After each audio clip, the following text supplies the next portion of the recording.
did the night shift, cleaning the bathrooms also and all that stuff in the petrol station. But so I went to the guy who services my motorcycle. I said, "You need a hand." He says, "What do you mean?" I said, "I would like to be an apprentice." He says, "I won't pay you." I said, "That's fine." And then I moved into a corporate world, into a call center for customer sales. Ego was preventing me from putting food on my table. And I had a responsibility towards my family and my kids. Nobody else would come and put food on my table. I had to do that. So I saw my ego, which was my downfall. I think I would have signed some 18 films after that. And I paid back the advances also of some 16 odd films because I think 1 or 2 films of mine didn't do well and all the producers got cold feet.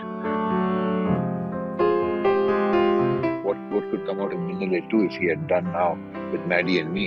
Because a lot of the fans keep asking. Surya and Vijay and all that, I guess it's a bit difficult now to get across to them with a lot of protocols. He stole millions of hearts when his debut film released in 1996. He has a huge female following and had several films to his credit. However, he has decided to stay away from the spotlight and has been living a quiet life for the last few years. So what really happened to Abbas Ali? Well, to know more about it, let's talk to the man himself. Hello, Abbas. Thank you for speaking to the Federal. Hi, thank you. Thanks so much for the invite, Shreyas. Yeah. Thank you, sir. Thank you for agreeing to speak to us.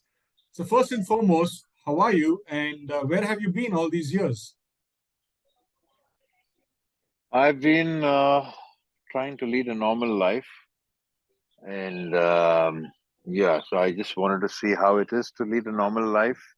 And I wanted my kids to grow up in a different way than what they were getting used to back in Chennai, with me being a celebrity, my wife being a celebrity designer. So I was thinking that this is not how I grew up. So right now I'm in New Zealand, in Auckland, and we decided to come to a place where there are Indians out here, but at least not that many compared to other foreign countries. So I said this would be a good place for them to get the grounding, and for me to also get rid of my arrogance and my ego, and try and be a humble person or something on those lines. So yeah. I'll get to the part where what do you mean by arrogance? But then when did you move to Auckland and what have you been doing there?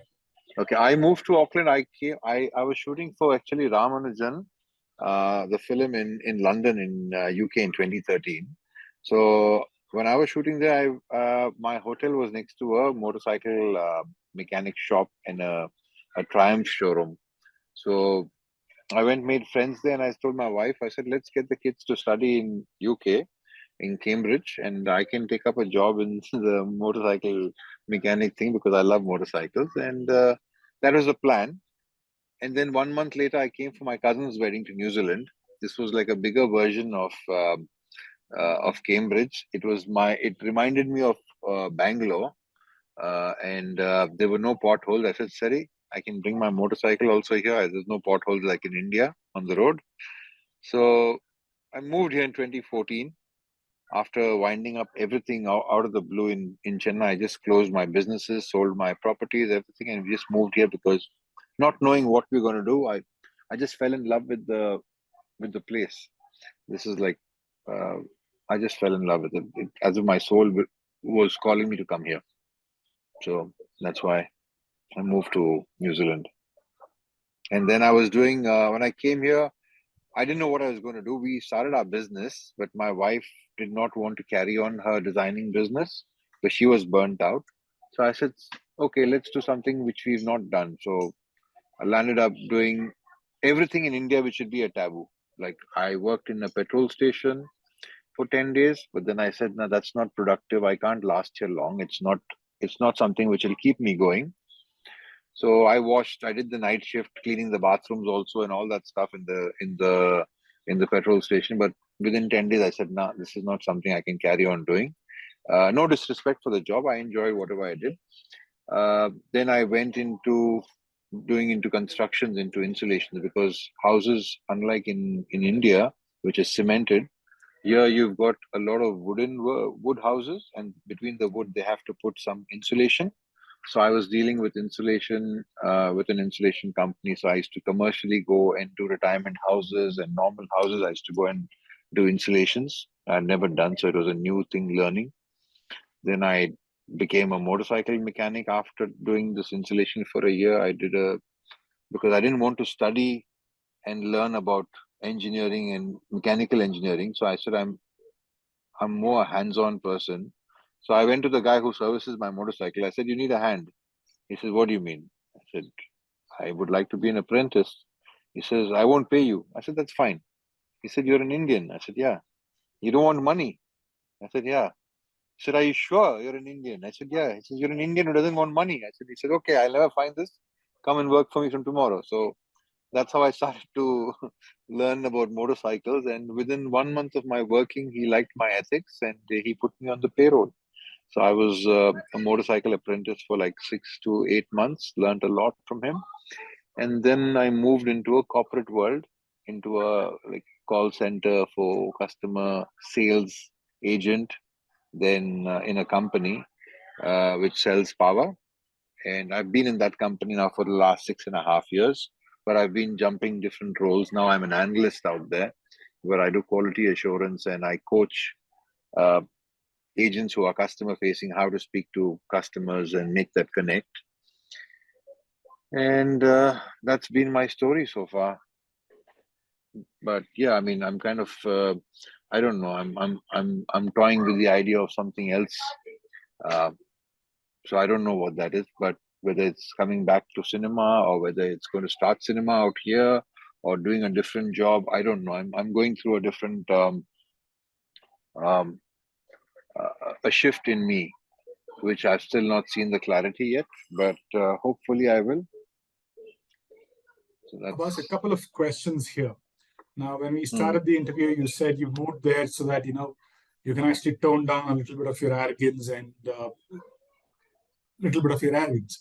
And then you mentioned to me about how you worked at a petrol pump, and now that you're working in the call center, and then you're working as a quality analyst. Now, if working at a petrol pump or a call center, or let's say even as a quality analyst, would sound quite normal for a student who's gone from India to study there and take up these jobs, and then to them mm, it's a kind of a decent settled job. They would be happy with it. yeah. For someone like you, who's seen a lot of fame, who's seen a lot of money, who's rubbed shoulders with the who's who of the Tamil film industry, to go back there and do this, and I'm sure you would have young boys, who, when I say young, I'm talking about people who are younger to you in terms of age, and at the same time, Mm. who haven't seen the kind of success that you've seen. Now you'll be sitting right next to them, and they'll be sitting next to you. So how do you handle all this? What goes through your mind when somebody tries to talk to you that that they're on equal terms with you? What happens then? See, I don't judge other persons or other people. I just look at my growth because I remember when I had no work and my ego was preventing me. He said, "No, you're an actor, you're the main lead, you cannot go into guest appearance, you can't do." So my ego was preventing me from putting food on my table. And I had a responsibility towards my family and my kids. Nobody else would come and put food on my table. I had to do that. So I saw my ego, which was my downfall, and I had to overcome that. So I did overcome that in India also, but being in a society that I was like on the fence sometimes, like dabbling with it. Sometimes I would get the better of it. Sometimes my ego would get the better of it. I would have my arrogance sometimes get the better of me. But I wanted to grow as a person. I want to be a better version of what I was 10 years back or what I was yesterday. And that's my constant fight with me to keep bettering myself as a version. Now, everybody also likes to get the latest phone versions. You give them an old phone which hangs up, nobody wants. They want to get the latest one which is fast. So I want to be a good version of Abbas. That's my drive. And what I want to pass on to my kids or other people who look up to me or wonder like, oh, how the hell is he doing it? I feel we should not be bound by society to tell us what to do, what not to do. If you find you want to learn something and you want to do it, go do it. Simple as that. Just go do. Just be authentic to yourself. If you are true to yourself, you don't need to worry about anything else. For what anybody thinks about you it's the baggage they are carrying. It's not your baggage. So for you to be totally free, you be true to yourself. You be authentic. And the best way you can be authentic is by doing whatever makes you happy. And yeah. So you've been away from the spotlight for quite some time. Have you said goodbye to films? I don't think so. I think maybe there's still something left in me which I need to give back. Unfinished businesses there. I feel inside. I can feel that. Maybe at that time is not the right time. Maybe I've. It's like I look at myself as like I was in a battle which I lost, and I've come back to prepare, and I'm preparing right now.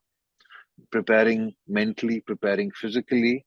So if I do come back, I'll be prepared, and I will make it worthwhile for people around me to enjoy me, the work that I do and the work that I'll be able to deliver. So because I feel as an actor, once you've had certain hard hitting obstacles in life, you will be able to emote better. You've gone through a little bit of um, tussle with life. It's kind of chiseled you and made you a little bit more stronger, better, refiner. So I feel I've gone through that in the last 8, 9 years, and maybe there's some unfinished business, which I think, yeah, I think that there will be a calling for that. I might come back and do that little bit of stint or whenever the time is right. Right now, I'm just focusing on my well-being, and I'm taking it from there.